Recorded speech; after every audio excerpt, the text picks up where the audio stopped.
¿Cuántos pueden aplaudir a ese Cristo resucitado? Aleluya, dale ese aplauso fuerte.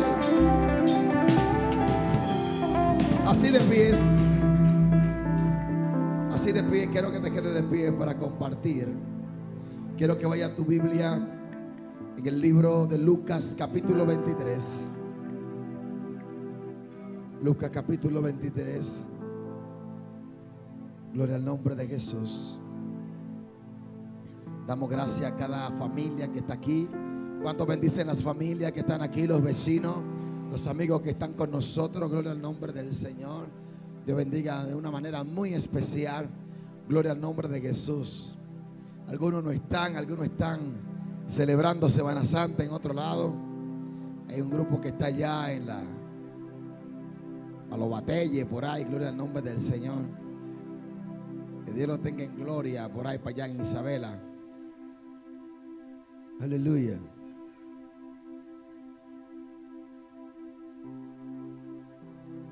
Seguimos orando para que los que vienen regresando a la ciudad, el Señor traiga prudencia, ponga prudencia en los conductores. La verdad que las calles están bien saturadas, gloria al nombre del Señor. Estos son tiempos que la gente anda como loco, gloria al nombre del Señor. Poca gente toma este tiempo para reflexionar y demás. Este fin de semana estuvimos en Puerto Plata compartiendo en un congreso, viernes y sábado. Y el pastor me dijo, la Semana Santa tomamos congreso para que la gente esté tranquila y reflexione y aproveche el tiempo con Dios. Yo creo que vamos a tener que hacer lo mismo aquí para que 2 o 3 me dejen de viajar tanto. Aleluya. Vamos, Lucas capítulo 23, verso 26. Aleluya. Dígale al que está al lado suyo, tu Cristo resucitó hace más de 2000 años. Dígaselo como una buena noticia. Vamos, dígaselo como una buena noticia.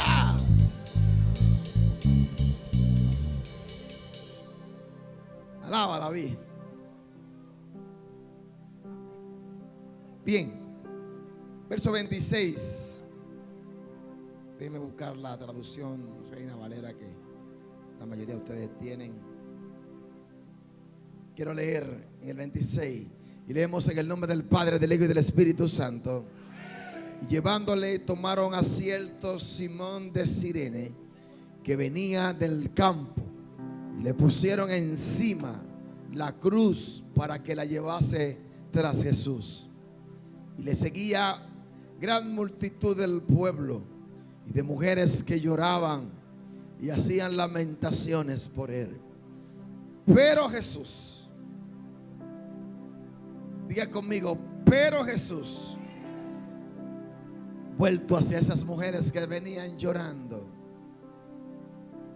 vuelto hacia ellas, les dijo: hijas de Jerusalén, no lloréis por mí, sino llorad por vosotras mismas y por vuestros hijos. Porque aquí vendrán días en el que dirán: bienaventuradas las estériles, y los vientres que no concibieron, y los pechos que no criaron.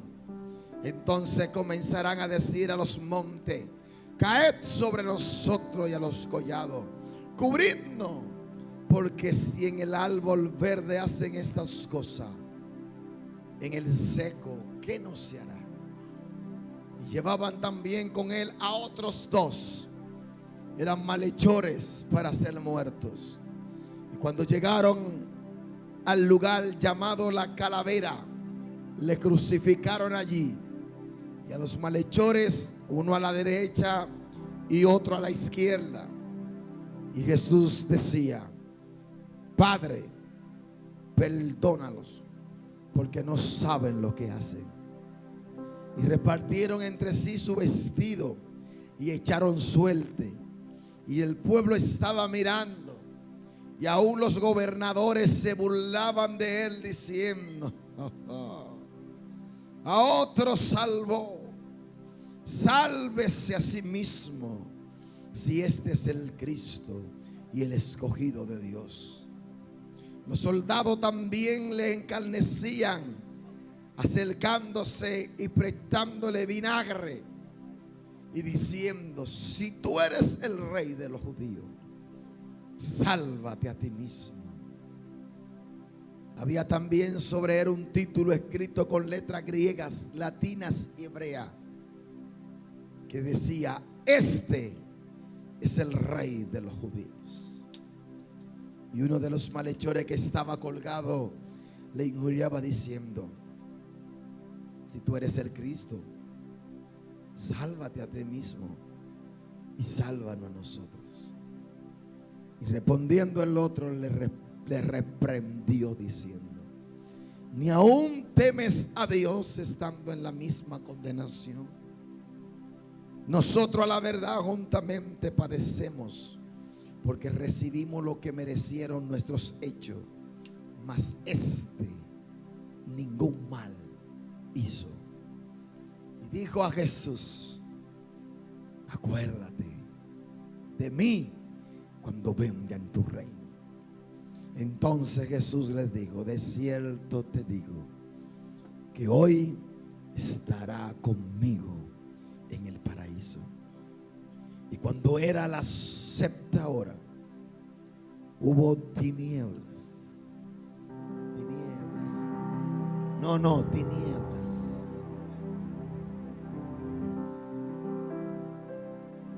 Sobre la tierra hasta la hora novena. Y el sol se oscureció. Y el velo del templo se rasgó por la mitad.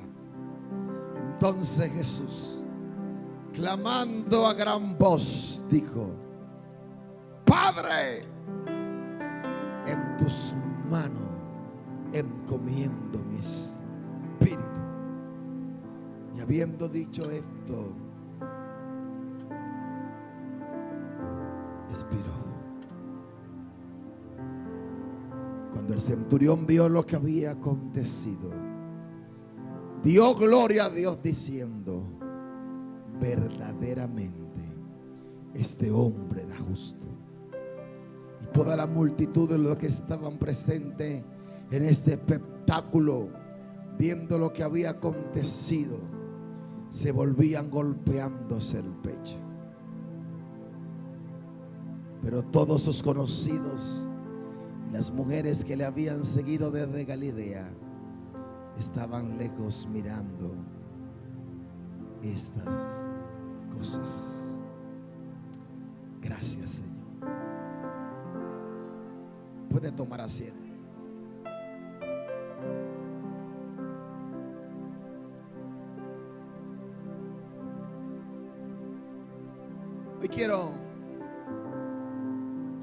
Hoy quiero compartir con ustedes brevemente las 7 palabras de Cristo en la cruz. Diga conmigo: las 7 palabras de Cristo en la cruz. Quiero tener con ustedes un análisis rápido, con un contexto histórico, pero sobre todo con la riqueza de una aplicación de la misma para nuestras vidas cristianas. Yo sé cuánto en esta semana han visto alguna película de Jesús. Los 10 mandamientos. ¿Cuántos la han visto? Iri la ha visto. ¿Saben? La Pasión de Cristo, dirigida por Mel Gibson. ¿Y cuántos no han visto nada cristiano en la televisión? Gloria a Dios. ¿Y cuántos no han visto televisión? Levanta mano que no ha visto televisión esta semana. Gloria a Dios. Están santificados. ¿Y cuántos han comido habichuela con dulce? Oh, habichuela con dulce. ¿Y a cuánto le ha caído bien la habichuela? Al que le ha caído mal no me diga, porque se le nota en la cara. Gloria al nombre del Señor. Ya vi que me trajeron una, digo a la pastora. Y Belice le trajo una, a mí no me trajo. Comenzamos. 1, 2, 3. Bien, hoy quiero compartir en este domingo, que para nosotros no es un domingo de resurrección, pero para la tradición cristiana católica Es el domingo de resurrección, el domingo, aleluya, donde hay celebración, el domingo donde ya Cristo resucitó. Pero nosotros sabemos que aunque conmemoramos esta parte de la pasión de Cristo, Cristo resucitó hace más de 2000 años. ¿Cuántos dicen amén? Y de las más de 413 religiones que hay en el mundo, la única religión cuyo líder y fundador, la tumba está vacía, es la de la fe cristiana. Aleluya, porque Cristo resucitó de los muertos.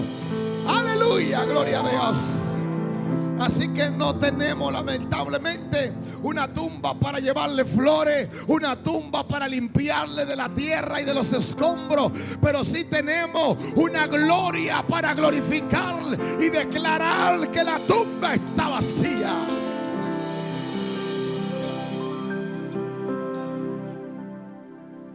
Y tomando parte de esta dinámica, lamentablemente muchos no toman este tiempo para lo que verdaderamente fue diseñada. La Semana Santa, o llamadas la semana donde deberíamos ser convocados como sociedad por un tema cultural, en un tiempo de reflexión, un tiempo de comunión, un tiempo para hacer memoria del hecho más significante de la historia. Aleluya. El de que Cristo fue crucificado en la cruz del Calvario. No como un hecho violento, no como un hecho simplemente donde vimos mucha sangre. Una de las películas de la Pasión de Cristo, dirigida por Mel Gibson, ha sido una de las más sangrientas. De hecho, cuando esta película salió, que se estrenó, hubo gente que hasta taquicardia le dio. Gente, yo recuerdo que llorábamos por lágrimas al ver la escena, como cuando le daban los latigazos, aleluya, en la punta del látigo habían segmentos de metal y rasgaban la espalda y la piel de Jesús. Muchos dijeron que esta escenografía exageró demasiado esa parte del dolor y de las heridas de Jesús. Pero déjeme decirle algo, indistintamente, aleluya, de si fue exagerada o no. No se trata de un acto de violencia, de un acto que podamos decir, ay Dios mío, qué dolor. Se trata, aleluya, de que el Hijo de Dios se ofreció en sacrificio por la humanidad, por la redención del pecado de la misma. Pudiéramos rescatar de este tiempo, así como en Navidad rescatamos el nacimiento del Hijo de Dios. En este tiempo rescatamos ese proceso de la Pascua, ese proceso de la travesía de salvación. Y hoy yo quiero rescatar uno de los sermones que se ha predicado por mucho tiempo en las iglesias, y es las 7 palabras de Jesús en la cruz. Esas palabras, esas frases dichas por Él en ese momento, donde más adelante el apóstol Pablo nos dirá que allí no estaba haciendo solamente un sacrificio, sino que allí estaba ocurriendo el pacto, la reconciliación entre Dios y el hombre. La tradición cristiana, las últimas frases de Jesús no son solamente aleatorias o moribundas. No son las frases de alguien que está agonizando y está hablando tal vez lo primero que le llegue a la mente, o aquel que está a punto de morir y está tomando recuerdo y quiere reconciliar las cosas, sino que son declaraciones mesiánicas. Son declaración de cumplimiento, son declaraciones proféticas y son declaraciones de salvación. Estas palabras tienen un cumplimiento, porque cierran ese arco profético que se había declarado en el Antiguo Testamento. También cierra, aleluya, un elemento de la expiación que revela la mecánica, que revela, aleluya, la redención de lo que estaba ocurriendo en ese momento, donde ya el hombre, aleluya, la humanidad estaba viendo una luz de la oscuridad del pecado que no podía librarse, pero allí estaba siendo, aleluya, encarnado, materializado lo que Juan había visto cuando Cristo se presentó en el río Jordán. Aquí el Cordero de Dios. Pero también hay un elemento ético para establecer la norma, para establecer la directriz, para establecer, aleluya, la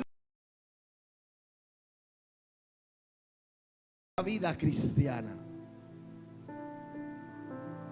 El Cristo que habla en este momento de la pasión, en este momento del acto, aleluya, de este sacrificio. El Cristo que habla entre vertientes, habla como profeta, habla como sacerdote y habla como rey. Y en su figura sacerdotal, estas palabras de Cristo son tomadas como una intercesión, como un sacrificio. Ese Cristo se ofrece a sí mismo, no como una víctima del sistema, no como una víctima del imperio romano, no como una víctima del sistema religioso, aleluya, que lo entregó, sino como la víctima perfecta, aleluya, para que el pueblo sea salvado frente al juicio divino. Recuerden ustedes que en el modelo que era sombra de lo que había de venir, que era imperfecto, el sacerdote debía traer una ofrenda de paz, debía traer una ofrenda en sacrificio. Y esa ofrenda, ese macho cabrío, ese cordero, debía ser perfecto. Sin embargo, no era suficiente, porque solo lo que hacía era que cubría, empañaba el pecado, pero el pecado estaba allí. Pero este sacerdote, este Cristo que se entregaba, aleluya, es lo que diría el escritor de los Hebreos más adelante.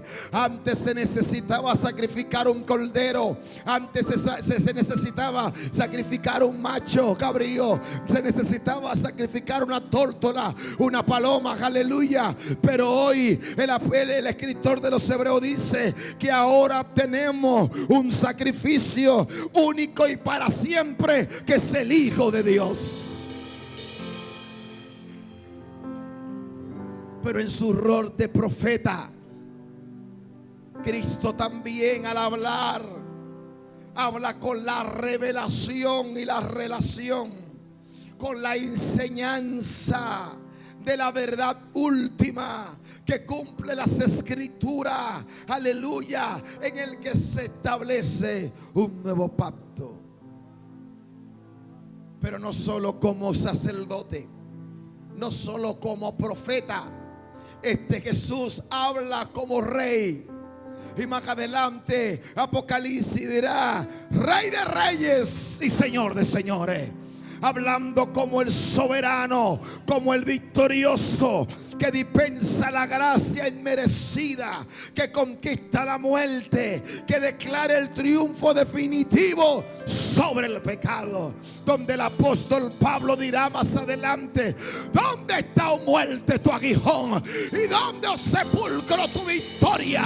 No lo pudiste retener. El Cristo de la gloria.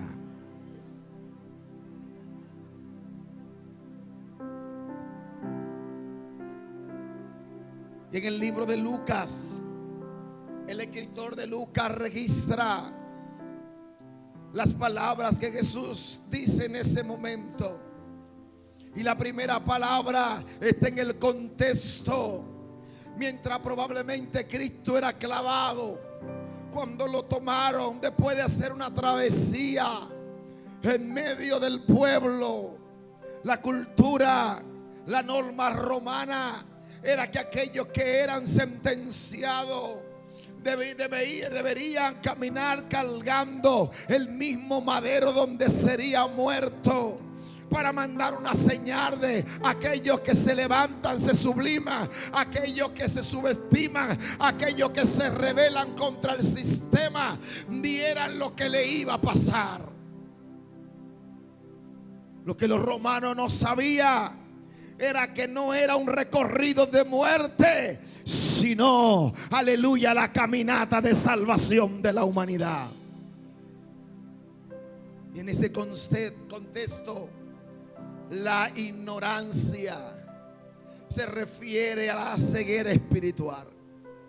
La ignorancia de aquellos que estaban tal vez mirando, como lo diría más adelante, el espectáculo.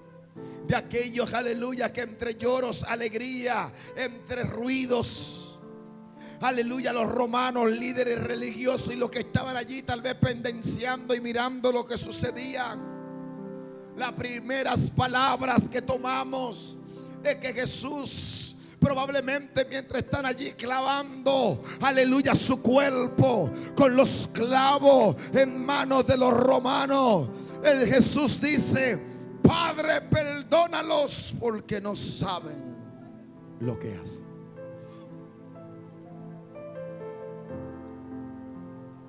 Aquí Jesús habla como un sacerdote intercediendo. Está tomando el rol como sacerdote diciendo: Padre, perdónalos porque no saben lo que hacen.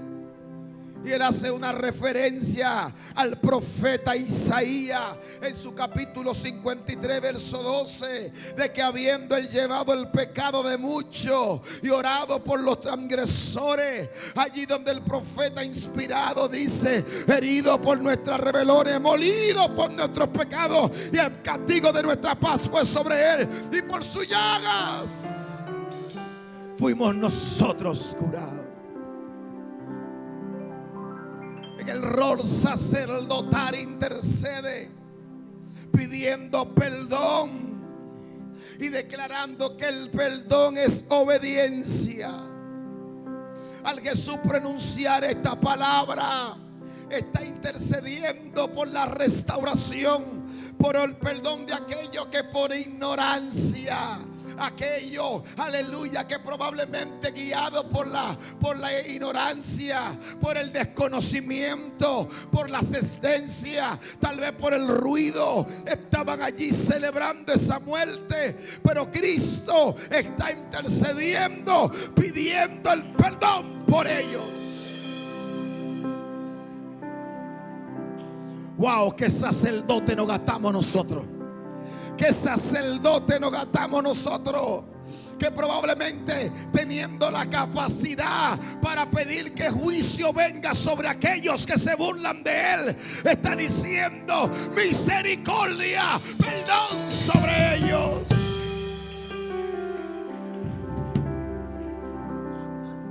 Y esto nos da a nosotros una verdad bíblica cristiana. Cristo quiere enseñarnos, no solo en el rol sacerdotal que intercede por nuestros pecados. Cristo quiere enseñarnos que el perdón no es un acto de sentimiento. El perdón no es si tú lo sientes o no lo sientes. El perdón es un acto de obediencia.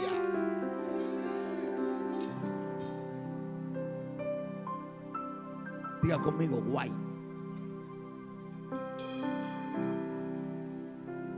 No depende del sentimiento temporal. No depende sino a la voluntad sometida a Cristo. Esta parte de Jesús perdonando a los que están allí clavándole, a los que estuvieron allí azotándole, a los que estuvieron allí burlándose de él, muestra la obediencia y el amor de Jesús. Y Jesús quiere enseñarnos a nosotros, dura pastilla esta de tomarse, es que el perdón, diga conmigo, es obediencia. Me dejaron solo. El perdón es un acto de obediencia. Porque si Jesús nos perdonó, nosotros también estamos llamados a perdonar. El perdón no es un sentimiento, es una decisión. No es porque siento perdonarlo, siento perdonarla, siento hacerlo. No, yo tengo que perdonar porque Cristo perdonó. Y si estoy sometido a la voluntad de Jesús, debo perdonarlo. Pero eso también me llama a Jesús. Jesús está dando una declaración bíblica y está diciendo: el perdón no solo es obediencia, sino que también hace una referencia al amor al enemigo.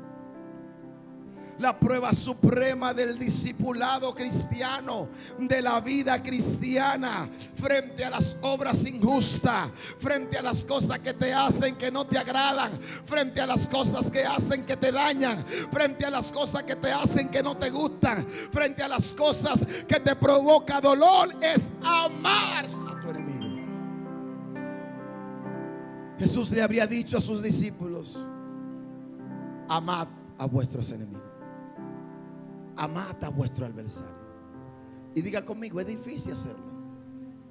Alguien después que te traiciona, alguien después que te hace algo malo, alguien después que te habló de ti, alguien después, aleluya, que te hirió, alguien después que te maltrató, alguien después que usó algo contra ti, aleluya. Amarlo es difícil, pero no es imposible, porque si el amor del Padre está en nosotros, Dios nos dará la capacidad en su Espíritu Santo para decir, como dijo Jesús allí: Padre, perdónalo. Jesús le había dicho a sus discípulos: si tú amas al que te ama, tú no estás haciendo nada, porque eso lo hace cualquiera. Díganme ustedes, ¿quién no ama al que lo aman? ¿Quién no le da al que le da? ¿Quién no ayuda al que lo ayuda? Es un intercambio. Pero Jesús le dice: la diferencia como discípulo mío es que hay que amar a tu enemigo.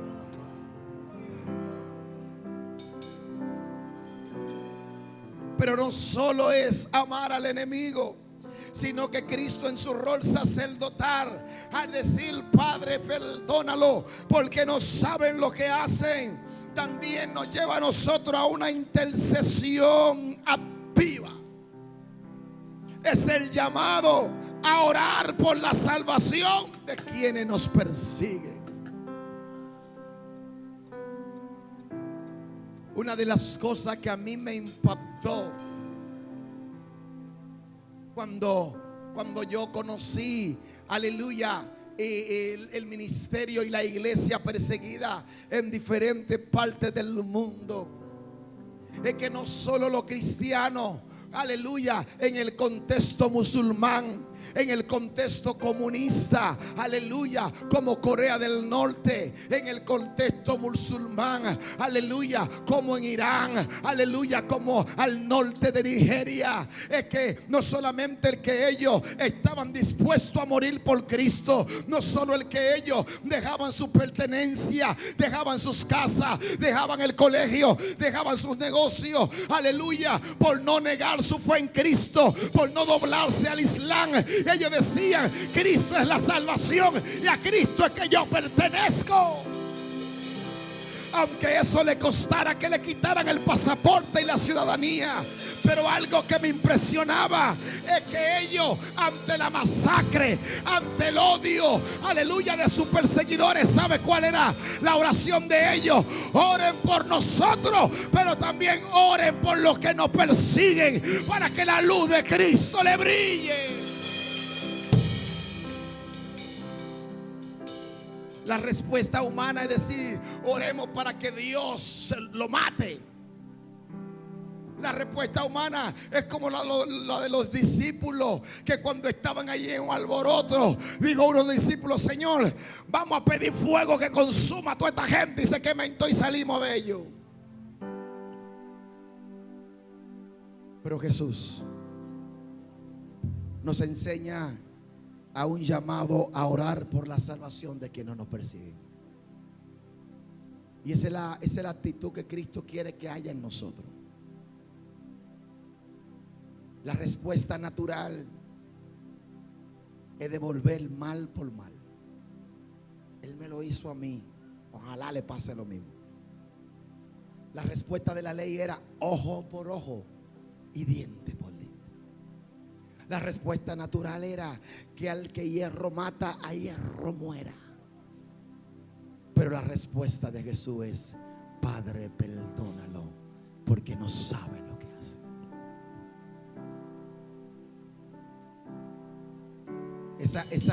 Esa actitud de Cristo fue la que, cuando, a pesar de saber que Judas lo iba a entregar, cuando fue allá en la noche, que fue con una escuadra de soldados del Sanedrín, cuando Judas va para dar la señal de que al que él besara era el que iba a entregar, Jesús no lo recibió como lo recibiría yo tal vez. Mira, míralo ahí, el hijo del diablo que me va a entregar. Mira ahí el hijo de perdición que me va a entregar. Míralo ahí, el traicionero. ¿Sabe cuál fue la respuesta de Jesús al ver a Jesús? Mariolín, oye, ¿cuál fue la respuesta? Hijo, hijo, hijo, hijo. Yo creo que el remordimiento de Judas de quitarse la vida, más que por vender a Jesús, fue recordar el trato de Jesús, de Jesús hacia él, a pesar de saber lo que él iba a hacer. Por eso nuestra respuesta es esta. Hay una segunda palabra que registra el escritor de Lucas en una secuencia, y luego que Cristo dice: perdona lo que no saben lo que hacen. Allí hay dos malhechores que están, uno a la derecha y uno a la izquierda.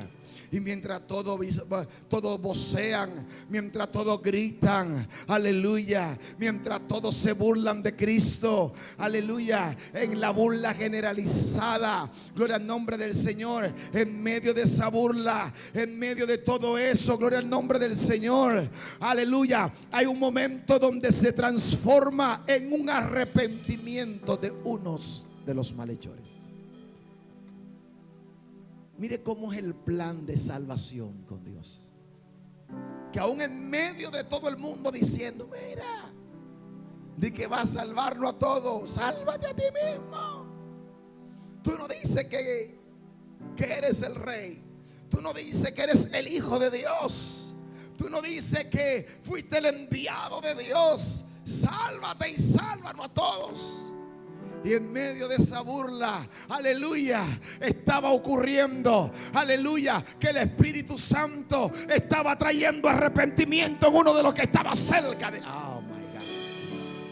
No solo Cristo estaba emanando perdón e intercesión como sacerdote, sino que estaba también, aleluya, emanando arrepentimiento. Gloria a Dios.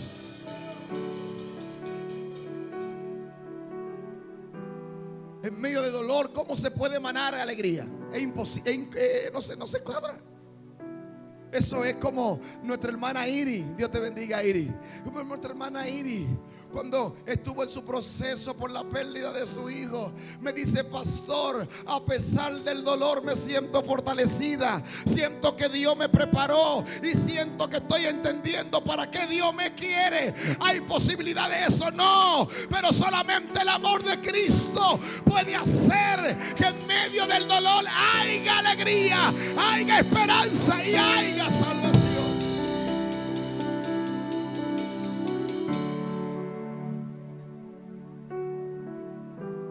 Y ahora Cristo como rey habla.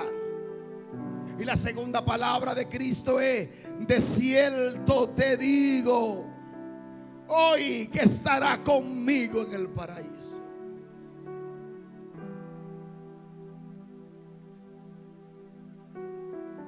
Demuestra la salvación exclusiva por gracia mediante la fe. Señor, el ladrón no tuvo tiempo para ir a adoctrinarse. El ladrón no tuvo tiempo para ir casa por casa a pedirle perdón a lo que le robó el tanque de gas o a lo que le robó la batería. El ladrón no tuvo tiempo para ir a devolver el dinero que le debía. No tuvo tiempo para eso. El ladrón no tuvo tiempo para comenzar tal vez a pedirle perdón a sus hijos, a su esposa, por la vida, por la mala conducta de su vida. No tuvo tiempo para bajar y decir: perdóneme la sociedad, métame en 5 años de cárcel por pagar por lo que ha hecho. No tuvo tiempo.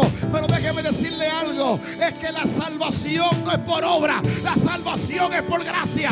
La salvación es solamente echarle mano a Jesús. Quiere decir esto, pastor, que aleluya, que no puedo hacer buena obra. No, lo que quiere decir esto es que cuando eres salvo, entonces hace buena obra. Pero la salvación no depende de lo que haga, depende de Cristo. Aleluya.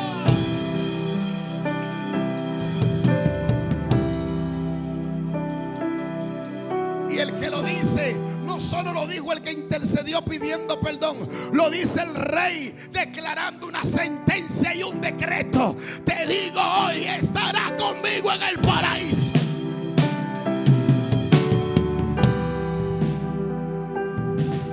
¿Sabe por qué los presidentes dan decreto? Porque el decreto es el soporte legal, es el documento legal. Escuche esto. Es la parte jurídica, que la intención del presidente o del rey está plasmada y cuenta con el soporte legal para hacer lo que se va a hacer. Por eso cuando él designa un ministro, él da un decreto. Usted ve que salen los decretos.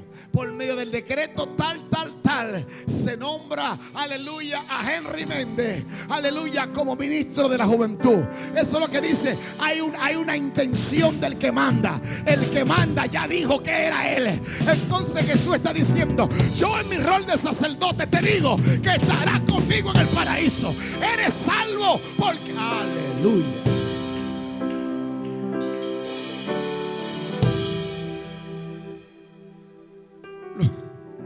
Los fariseos, escúcheme, los religiosos, los analistas, los teólogos, los que escudriñaban la Torá, eso les rompió el cerebro. Porque ellos decían: tienen que guardar los mandamientos, tienen que guardar la 206, la 609 reglas, tienen que guardar todo esto, la ceremonia de la impureza, de la que sé yo qué, de lo que no se come. Pero Jesús está diciendo: nada de eso. Se necesita creer en mí, tener fe en mí y basta.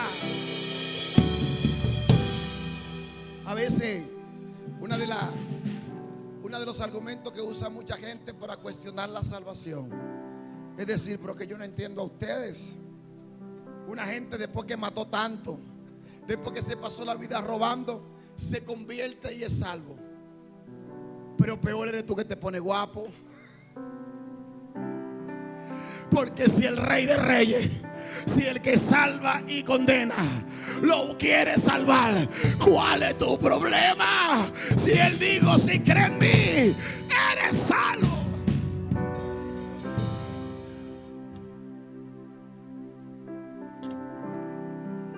Y esto da una seguridad eterna, mis hermanos. Diga conmigo: una seguridad eterna. Nuestra salvación descansa en la promesa directa de Cristo. Nuestra salvación descansa en la promesa directa de Cristo. Que no es por lo que hagamos hecho, es por lo que ya Él dijo: yo soy el camino, la verdad y la vida.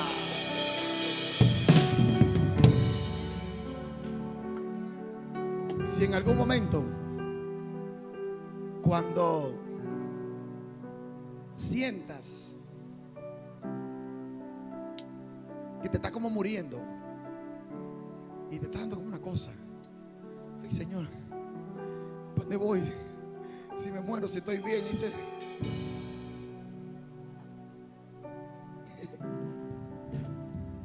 descansa en la promesa de Jesús. Descansa en la promesa de Jesús. Jesús, Jesús, Jesús. Aleluya. Yo recuerdo en un libro que leí, que ni me acuerdo cuál era el escritor. Hay un pastor que está a punto, está como agonizando, así ya como en las últimas. Y le escribe a otro pastor, oigan esto, le dice: siento que estoy a punto de morir y tengo dudas. Escuche, tengo dudas. Tengo dudas que para dónde voy, qué va a pasar conmigo en la eternidad. Un pastor. Y él le dice: estoy en el precipicio y siento que estoy a punto de cruzar el puente para llegar a la eternidad. Escúcheme esto. Siento que voy a cruzar el puente para llegar a la eternidad, pero siento que no estoy preparado para cruzarlo. No sé si podré cruzarlo, no sé. Y el otro pastor le escribe: pastor, solo quiero decirte algo. Camina y no tenga miedo. Asegúrate de la promesa, porque el puente que tú vas a cruzar es Cristo Jesús. No importa que lo pase arrastrando, no importa si el puente es seguro, si el puente es seguro, si el puente es seguro, Daniel. Aleluya. Y quiero decirte que ese puente Cristo, Él dijo: yo soy el camino, yo soy el camino.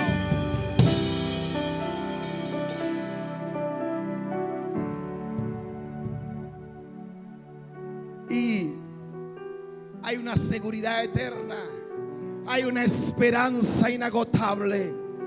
Nunca es demasiado tarde en la vida de una persona para el arrepentimiento genuino.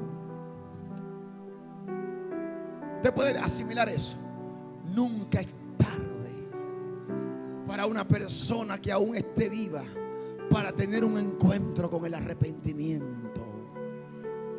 Por eso, hermano, aleluya, tú el que esté vivo, predíquele el evangelio. Tú el que esté vivo, háblele de Cristo. Y cuando esté agonizando, dígale, aunque mueva el dedo, no lo mueva, aunque sea familia tuya o no sea familia tuya, aunque sea un delincuente que acaba de darle un tiro porque estaba atracando, háblale de Cristo.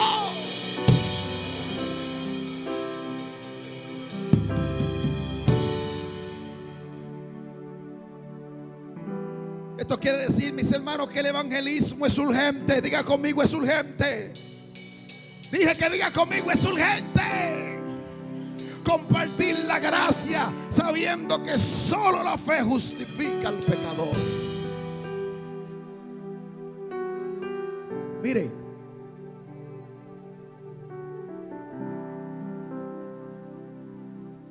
solo la fe en Cristo salva. Solo Él salva. La tercera palabra, que Lucas no la recoge, pero la recoge Juan en el capítulo 19, verso 26 al 27. Es una palabra que tiene un contexto como un oficio de profeta de Jesús. Y mientras María queda viuda, probablemente socialmente vulnerable, Jesús confía en el cuidado de uno de los apóstoles, Juan. Tal vez están agrediendo las normas puramente biológicas para asegurar su futuro. Y allí, cuando Jesús está en la cruz, mira hacia su madre María, que está allí, y dice: mujer, ahí tienes a tu hijo. Y le dice: hijo, ahí tiene a tu madre.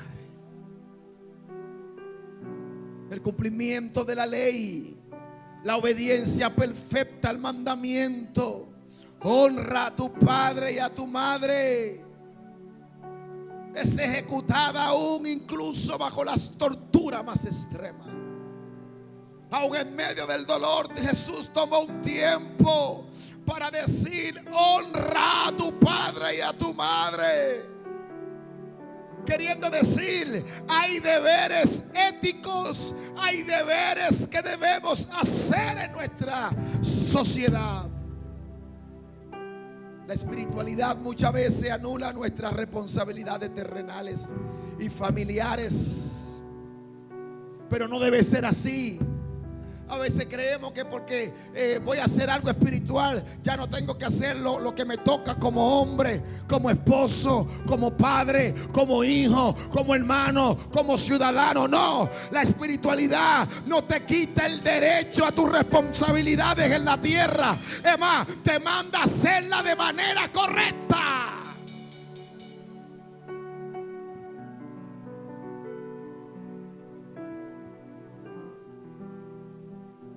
No, yo no voy a honrar a mi papá ni a mamá, porque al único que hay que honrar es a Dios.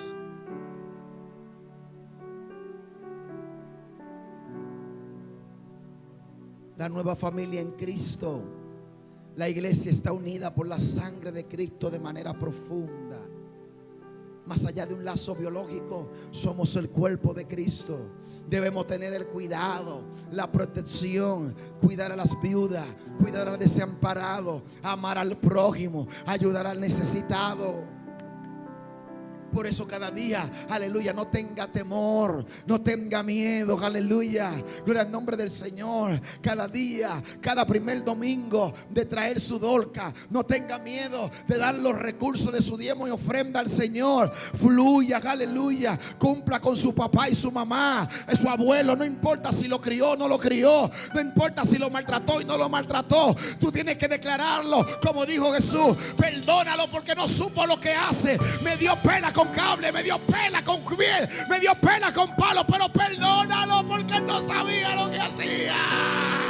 Pero ama a tu papá, ama a tu mamá, ama a tu hermano.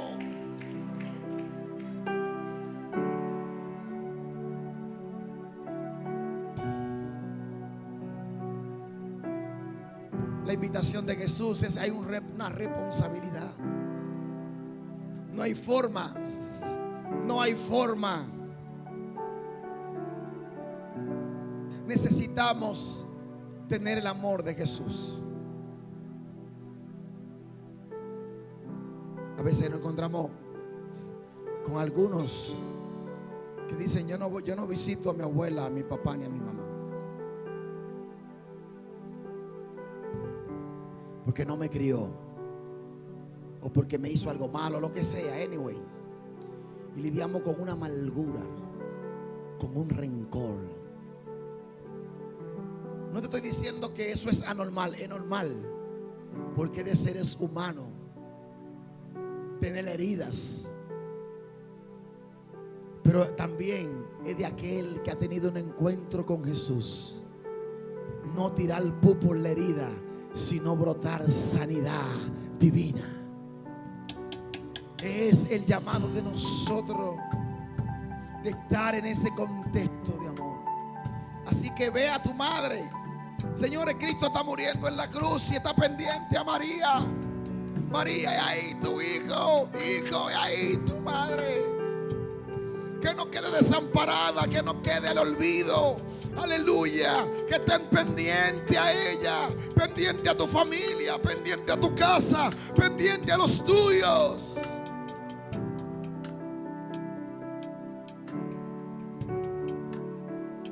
Si tiene un hijo por ahí que tiene siglos que no lo busca, sal a buscarlo. Si tiene tiempo que no habla con tu papá, tu mamá, tu tío, tu primo, tu abuela, lo que sea, llámalo, búscalo, hazle un regalo, hazle una visita. Pero no deje que el rencor se interponga entre la luz de Cristo y su vida. Siento que perdí un par de gente aquí.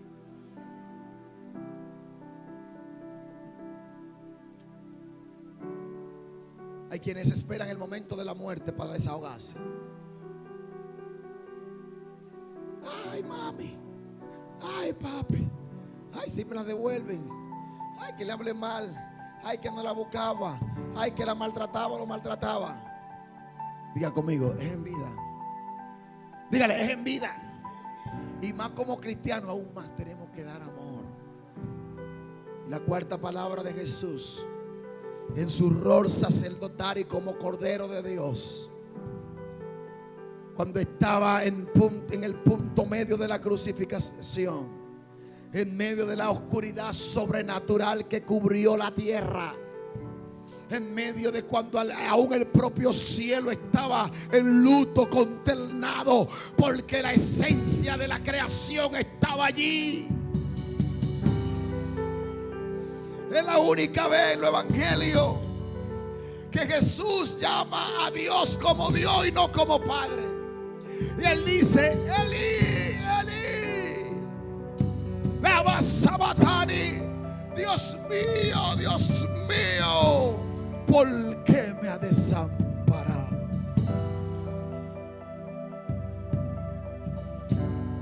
La expiación sustitutiva de Cristo.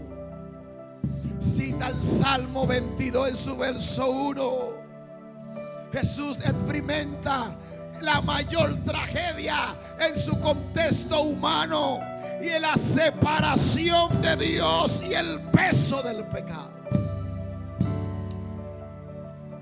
El peso del pecado de la humanidad se lo tiró encima y al tirárselo encima hubo una separación con Dios, porque Dios y el pecado no interactúan. Y allí estaba llevando pesado. Cristo aguantó los azotes. Cristo aguantó que le dieran carrera para matarlo. Cristo aguantó, aleluya, que le dijeran de todo que echaban los demonios en nombre de Belcebú. Pero lo más fuerte para él fue verse lejos de Dios. ¿Por qué me he desamparado? Dice que ha sido el dolor más grande de la creación cuando se separó de la esencia de Dios. ¿Y sabe todo eso por qué? Para llevar el peso de tu pecado y de mi pecado. ¿Sabe todo eso para qué? Para que tú nunca más cargues con el pecado, porque Él lo cargó por ti. ¿Sabe por qué? Para que tú no lleves la consecuencia del pecado, porque Él la llevó por ti. Y allí vemos la validez del lamento. Y sí, oigan esto, es bíblico expresar el dolor y la sensación por la ausencia de Dios. Es bíblico, es normal. A veces cuando uno va a los velorios, yo no sé por qué le digo a la gente que el que ha perdido a alguien no puede llorar. Yo no sé por qué la gente, sobre todo nosotros los cristianos, ¿por qué le decimos a la gente no llore? Ay, no llore, que tú eres evangélica, que hay una esperanza en Cristo, que se fue con Cristo. Diga conmigo: llorar es de humano, llorar es de alguien que ha perdido a alguien cercano ahí. Yo tuve la mala experiencia esta semana que tuvimos que ir a Tamayo, porque el esposo de una prima mía, de una sobrina de la pastora, una pareja joven con una niña recién nacida prácticamente, su esposo muere por un infarto. ¿Y cómo le dices tú a esa muchacha joven llena de ilusiones? No llore, no grite. Ahora, aleluya, la diferencia no es mucha. Es lo mismo que le pasó a Cristo. Digo: ¿por qué me ha dejado? Te necesito.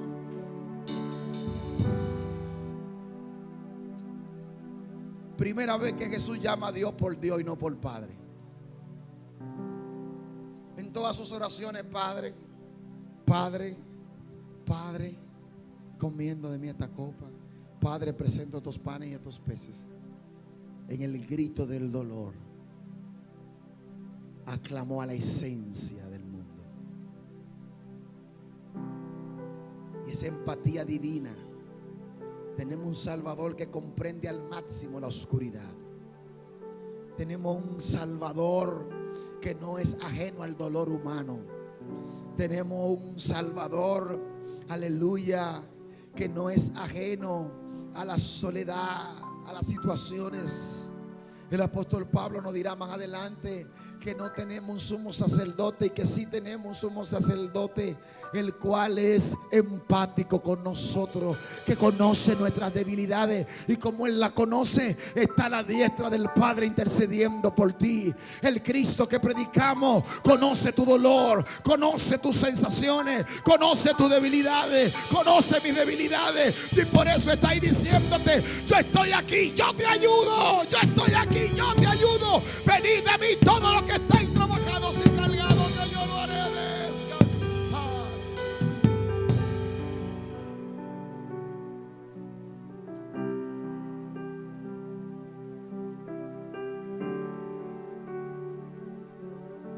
Y esto nos da una garantía especial, puesto que Cristo fue desamparado por nuestro pecado. Diga conmigo: Cristo fue desamparado por el pecado ahí, por nuestro pecado. ¿Y sabe cuál es la garantía que nos da eso? De que Él no te desamparará. ¿Sabe cuál es la garantía? Le digo a los discípulos: yo me voy a ir, va a pasar lo que tenga que pasar, pero he aquí, yo estoy con vosotros todos los días hasta el fin del mundo. Hay alguien que se sienta solo, Cristo está a tu lado. Hay alguien que se sienta solo, Cristo está ahí. Y la quinta palabra, para ir ya cerrando, en su rol de profeta en un cumplimiento, Juan registra que estando allí, después de haber declarado esta Elí lava sabatare, Él dijo esta palabra cuando estaba deshidratado, había perdido mucha sangre. El cuerpo, acuérdese que el líquido, parte del líquido del ser humano es la sangre. Había perdido la sangre, estaba deshidratado, no había suero para ponerle, aleluya, por el trauma, por la flagelación previa y la pérdida masiva del líquido. Jesús dice: tengo sed.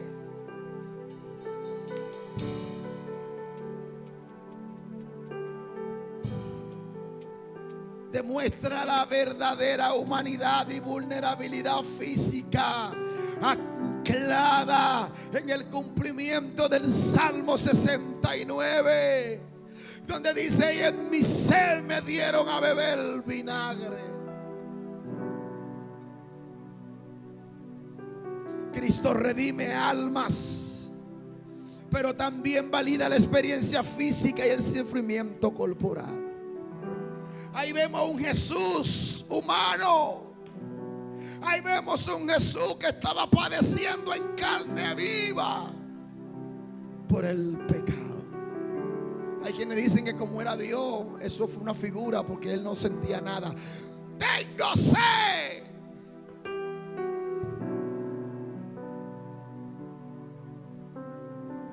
Esto nos llama, a identificarnos y a entender activamente la necesidad física y básica del prójimo. Al escuchar a un Jesús en la cruz decir: tengo sed, nos hace a nosotros poner nuestros oídos en aquellos que claman diciendo: tengo sed del Dios de ustedes. Tengo sed de la esperanza que tiene. Tal vez esa fue la palabra que escuchó el propio Jesús de la mujer samaritana cuando fue al pozo a buscar agua. Había un alma que decía: tengo sed, aunque tenía el cántaro lleno de agua. Pero se encontró con el agua de vida. Se encontró con el agua de vida. Se encontró con el agua de vida. Yo sé que usted está conmigo ahí. pero en la sexta parábola de Jesús, Juan, después de estar viendo esa parte humana de Jesús, tengo sed. En medio, aleluya, del proceso, hay una palabra que Cristo declaró y Juan la toma en el verso 30 del capítulo 19. Él dice: consumado. Consumado. Allá atrás, están aquí. Consumado. Ay, Dios mío.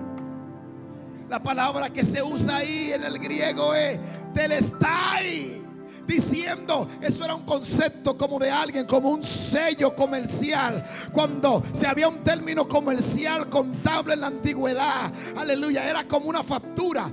Ese telentai, ese consumado es que cuando tú pagas el préstamo de la casa, pagas el préstamo de la lavadora, o cuando tú pagas la nevera, te ponen el sello pagado. Diga conmigo: pagado.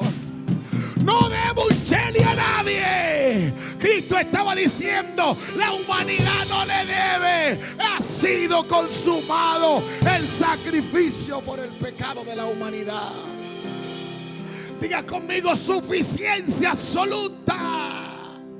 La obra redentora ha sido completada con éxito. Y tal vez usted dirá: pastor, pero todo lo que usted me está diciendo es que si no creen lo que pasó en la cruz, no creen el evangelio. Porque el evangelio es la cruz de Cristo.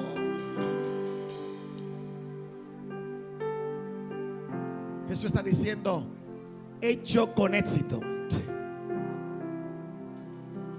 La justicia está satisfecha. La deuda del pecado ha sido cancelada. Aleluya. Aleluya. ¿Sabe qué? ¿Sabe cuando tú vas a viajar a Estados Unidos o a otro país? Tú tienes un pasaporte. Y cuando tú estás en migración, te abren el pasaporte. O sea, ok, usted es fulano de tal, bien, tiene tantos años, bien, es ciudadano dominicano, bien, nació en tal sitio, bien, aquello. Pero lo que le interesa a la gente de migración es: déjame ver el sello de la embajada americana. Si es para Estados Unidos que va, déjame ver el sello del cónsul, diciendo que tú estás autorizado a pisar a los Estados Unidos o al país de destino.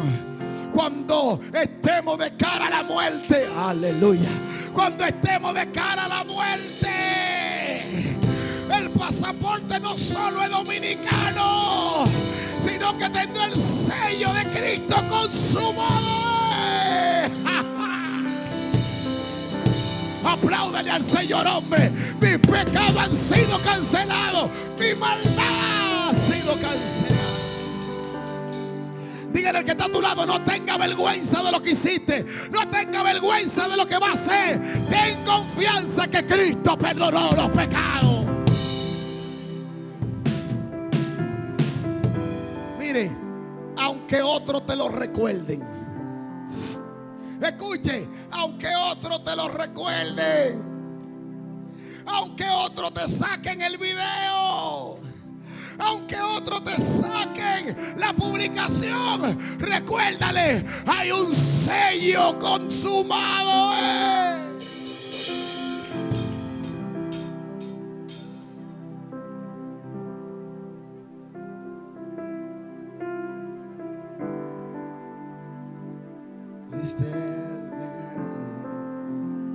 Nuestra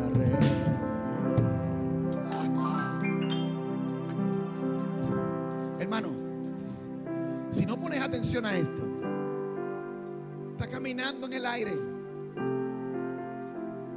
Porque una de las cosas con las que perdemos la batalla espiritual es en el campo de la mente. Es en el campo donde el diablo te acusa, donde anda asustado, viajo donde anda tembloroso porque va a creer que va a pecar. Cristo va a venir y te va a quedar.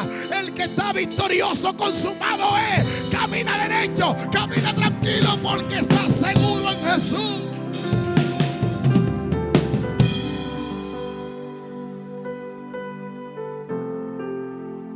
Antes, oigan esto, cuando yo viajaba con Parra, yo pequeño así ya joven, adolescente, cuando yo viajaba con Parra yo iba seguro, porque yo decía no va a pasar nada porque mi papá evangélico está seguro con Dios y él no se va a morir ni tampoco yo. Pero ahora que yo viajo, yo ando seguro, no por seguro Pepín, porque Cristo es mi Salvador.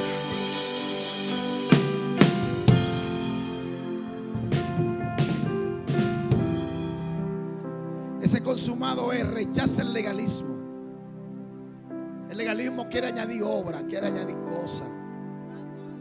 Pero diga conmigo, no es por obra. No es por obra. La obra es buena.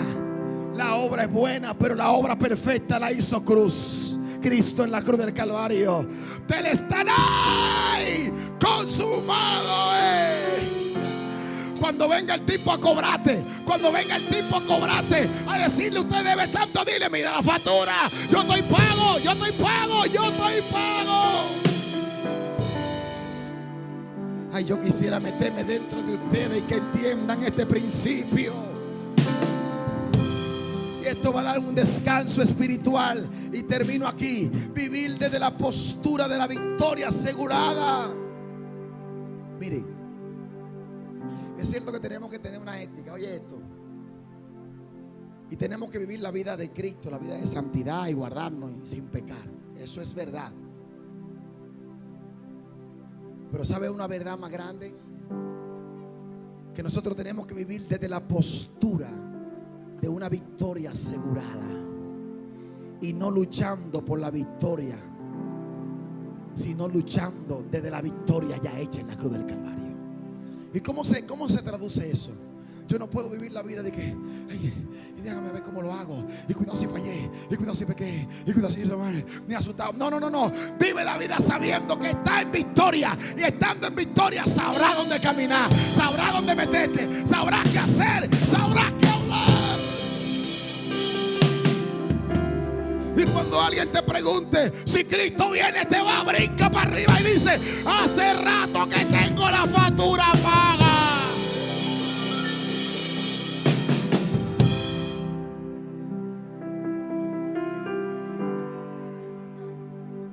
Levante la mano si alguien tiene la factura paga aquí. Levante la mano. Sarai, tiene la factura paga, levántala. Consumado es. Y por último, Jesús allá en la cruz cita el Salmo 31 verso 5. Ahora la comunicación se restaura luego de que la factura fue pagada. Y ahora Jesús no dice Dios, sino que dice Padre. Padre. Señores, eso pasó en segundo. Se cargó el pecado, se separó de Dios. ¿Por qué me he desamparado? Consumado es. Y a los segundos ya estaba diciendo, Padre, volví a conectar contigo. Ya fue hecho, ya cumplí. Dios no necesita 3 meses para perdonarte. No necesita 20 días. Dios necesita el instante de tu corazón. Ponte de pie, corre.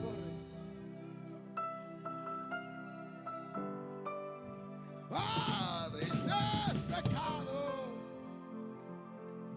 por nuestra rebelión. Aleluya. Sangre.